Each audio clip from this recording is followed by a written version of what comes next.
নির্বাচনটা একতরফা নির্বাচন করার জন্য আমার প্রার্থীটা বাতিল করার কোনো প্রার্থীই নাই, স্বতন্ত্র কোনো প্রার্থী।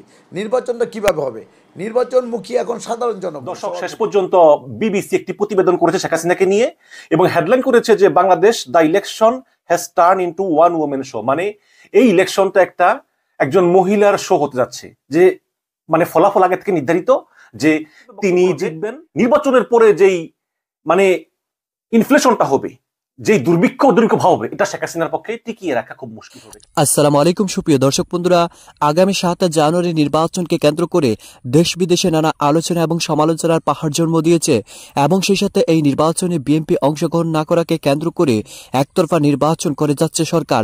আর সেই সাথে হঠাৎ করে একের পর এক নানা প্রার্থিতা প্রত্যাহারকে কেন্দ্র করে জেগেছে নানা সংশয়।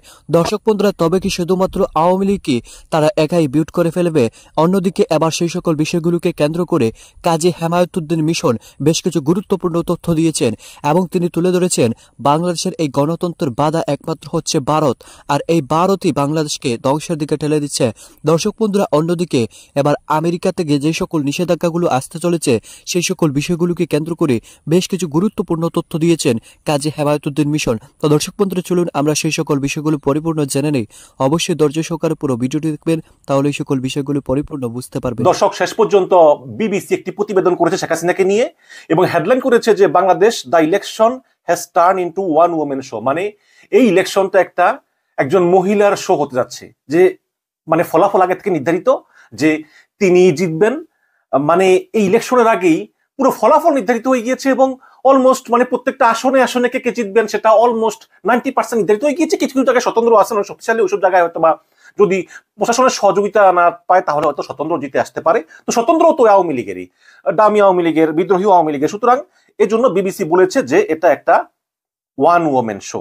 এবং তারা আরো বলেছে যে সবচেয়ে বড় যে অপোজিশন বিএনপি, সেই বিএনপি কে ধরপাকড় করে ক্র্যাকডাউন চালিয়ে একদম বন্দি করে রাখা হয়েছে, জেলখানায়, এবং প্রায় বিএনপির 20,000 লোকজন কারাগারে আছে।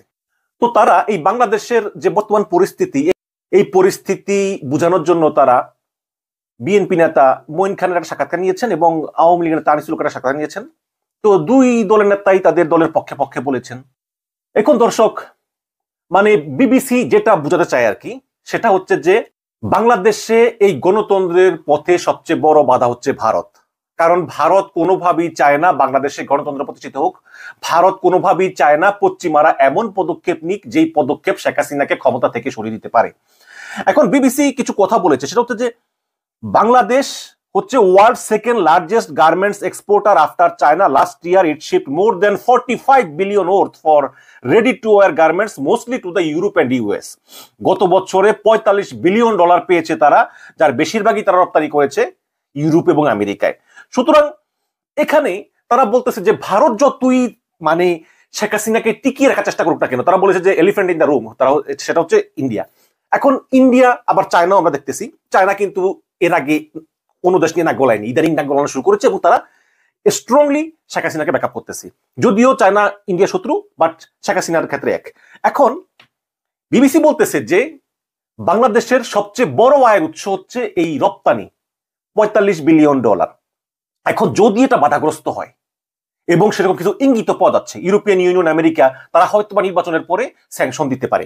যদি সেরকম হয় তাহলে আসলে শেখ হাসিনার আর কোনো পথ থাকবে না। অলরেডি আপনার আমদানি পণ্য অনেক কমিয়ে দিয়েছে, এত কমিয়ে দিয়েছে যে দেশে মানে চট্টগ্রাম বন্দরে গেলে কোনো জাহাজই পাওয়া যায় না। ইনফ্লেশন হু করে বাড়তেছে। সরকারের হিসাবে কিন্তু ইনফ্লেশন 9%, বাস্তবে কিন্তু 12-13-15%-এরও বেশি, কারণ সরকার তো সবকিছু কম কম করে দেখায়। এই পরিসংখ্যান জালিয়াতি সরকারের পুরনো অভ্যাস। সুতরাং মানে আমেরিকার উপরে বক্তব্য হলো যে নির্বাচনের পরে যেই মানে ইনফ্লেশনটা হবে, যেই দুর্ভিক্ষ ভাব হবে, এটা শেখ হাসিনার পক্ষে টিকিয়ে রাখা খুব মুশকিল হবে। কারণ শেখ হাসিনা কিন্তু এই বিপদের দিনে কারো কাছ থেকে সাহায্য পায়নি।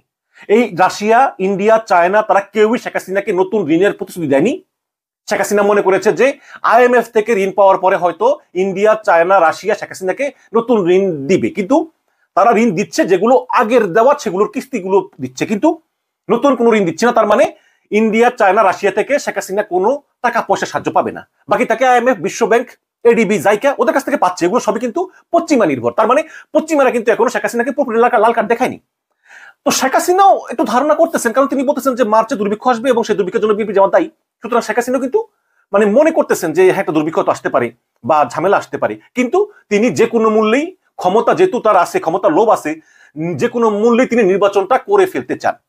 সুতরাং এই নির্বাচনটা করে ফেলার পরেই আসলে তার আসল সমস্যা হবে। মাসুদ্দিন মোমেন বলেছেন যে নির্বাচনের পরে সমস্যা হবে পশ্চিমাদেরকে ম্যানেজ করা, এবং পশ্চিমারা কিন্তু ম্যানেজ হবে না। সুতরাং পশ্চিমারা ম্যানেজ না হলে, এই যদি এই পোশাক রপ্তানিতে নিষেধাজ্ঞা আসে, তাহলে চায়না, রাশিয়া, ভারত তারা কিন্তু কোনো হেল্প করবে না এবং অল্টারনেটিভ বাজার তৈরি করতে পারবে না। সুতরাং সেক্ষেত্রে শেখ হাসিনা একটা বিশাল চাপে পড়বে।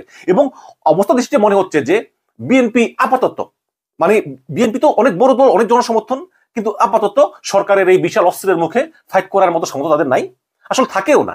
যেমন বঙ্গবন্ধুর মৃত্যুর পর কিন্তু আওয়ামী লীগ রাস্তায় নামে নাই, ভয় নামে নাই, নামলে তো গুলি করবে। তো এরকম হয়, পাবলিকের ভয় থাকাই স্বাভাবিক, সবারই তো ভয় আছে। তো সেটা বাদ দিই, এখন আসলে শেখ হাসিনার প্রধান সমস্যা হবে যে নির্বাচনের পরে অর্থনীতি সামাল দেওয়া, যেটা ডক্টর দেবাপ্রিয় ভট্টাচার্য বলেছেন যে শেখ হাসিনার পতন অর্থনৈতিক কারণে হতে পারে, রাজনৈতিক কারণে না হতে পারে। এবং বিবিসিও বলেছে যে শেখ হাসিনা যেভাবে এগিয়ে গিয়েছিলেন, অর্থনৈতিকভাবে উন্নয়ন করেছিলেন, এখন আসলে সেটা সব শেষ হয়ে গিয়েছে। এখন তাকে আইএমএফ এর বেলআউট মানে হচ্ছে বাজেট সাপোর্ট, মানে এইটা ছাড়া তিনি চলতে পারতেছেন না, এইরকম একটা অবস্থা। অর্থনৈতিকভাবে চরম দুরবস্থায় আছেন তিনি। সুতরাং পশ্চিমাদের খেপিয়ে তার পক্ষে একতরফা নির্বাচন করে সামনের দিকে টিকে থাকা সম্ভব নয়। হ্যাঁ, হয়তো সম্ভব হতেও পারে, যদি ওই সিরিয়ার বাসার আল আসাদের মধ্যে থাকতে চায় যে একদম দেশটাকে ধ্বংস করে দিয়ে, তাহলে হয়তো বা থেকে যেতে পারে, বাট এতে বাংলাদেশের মানুষকে চরম মূল্য দিতে হবে। সুতরাং এখানে তাদের কথা হচ্ছে যে ভারত হাসিনাকে টিকিয়ে রেখেছে এবং বাংলাদেশের গণতন্ত্রের পথে মূল অন্তরায় ভারত, কোনো সন্দেহ নাই, কিন্তু এই ভারতও কিন্তু হাসিনাকে টিকিয়ে রাখতে পারবে না, কারণ অর্থনৈতিক যে সমস্যায় বাংলাদেশে পতিত হবে, সেখান থেকে বাংলাদেশকে উদ্ধার করার মতো ক্ষমতা আর ওই লেখার জন্য আমার প্রার্থিতা বাতিল হয়ে যাবে, আমার ইলেকশন, মানুষ এখন জনসমুদ্র তৈরি হয়েছে ঢাকার সাথে, আর কোনো প্রার্থীই নাই, স্বতন্ত্র কোনো প্রার্থী। নির্বাচনটা কিভাবে হবে? নির্বাচনমুখী এখন সাধারণ জনগণ সবার মুখে। এখন এই অবস্থায় একটা জালিয়াতি করছে, কিন্তু রাজা সাহেব একটা জালিয়াতি করছে, আমার বিপক্ষে একটা যে রিট করানো হচ্ছে, এইটাও তার সবচেয়ে বড় একটা অন্যায় কাজ করছে। এই কথাটা কিন্তু আমি কোর্টকে বলতে পারিনি। তাহলে আমি তো অন্যায়ের আমি একটা শিকার হয়েছি। আর রাজা সাহেব কার উকিল এটা সবাই জানে, কারণ আমাকে নির্বাচন করতে দিলে ভয়টা কিসের? নির্বাচন আমি করতাম, যে পাস করতো, মানুষ ভোট দিত, কিন্তু নির্বাচন একতরফা নির্বাচন হচ্ছে এখন লালবাগে, একতরফা নির্বাচন, এছাড়া তার নির্বাচন কিছু নেই। কারণ মানুষের টাকার কাছেই যদি সততা নষ্ট হয়ে যায়, সেখানে আর বিচার পাওয়ার কি আছে? আমার বিপক্ষে যে প্রার্থী আছে, আমি প্রমাণ আছে সে করাইছে ওই দিশালি ব্যাপারীকে দিয়ে, উনি নিজে, আমার রেকর্ড আছে। এখন সে আবার আমাকে বলে, আমার বয়স 70 বছর, বাবা আমি বিশ্বাস করো আমি করতে চাই, আমি তোমার জন্য তাহাজ্জুদ নামাজ পড়ো, দোয়া করবো যাতে তোমারটা টিকে যায়। ওনাকে বললাম আপনি তাহলে সিগনেচার করেন, আমাকে তো বলে নাই আপনার ব্যাপারে, তোমার ব্যাপারে রিড করার জন্য। আমাকে বলছে আরও 50 জনের সিগনেচার নিছি, এটা আপনি এই কাগজটা আমাদের সিগনেচার করেন। সে গেছে, সে তো কোর্টে হাজির হয়নি। তাহলে কোর্ট যদি তাকে হাজির করায়, তা আসলে সে কি সে তো ভয়ে ভীত, আমাকেও মেরে ফেলবে, তাহলে মানেটা কি? তাহলে নির্বাচনটা একতরফা নির্বাচন করার জন্য আমার প্রার্থীতা বাতিল করা হয়েছে না। আজকে ঢাকার 7 আসনে লালবাগ, চকবাজার, কোতোয়ালি, বংশালের মানুষ নির্বাচনমুখী, মানুষ চাচ্ছে একটা প্রতিদ্বন্দ্বিতা হোক, কিন্তু সেটা আর হলো না। তা আমার উপর একটা অবিচার করা হলো। আমার তো সব কিছু চলে গেছে। আমি ব্যাংকের লোন পরিশোধ করছি, আমি ক্রেডিট কার্ডের লোন পরিশোধ করছি, আমি তো নির্বাচন করার জন্য করেছি। তাহলে সেখানে তো আমার কোনো দায়বদ্ধতা ছিল না।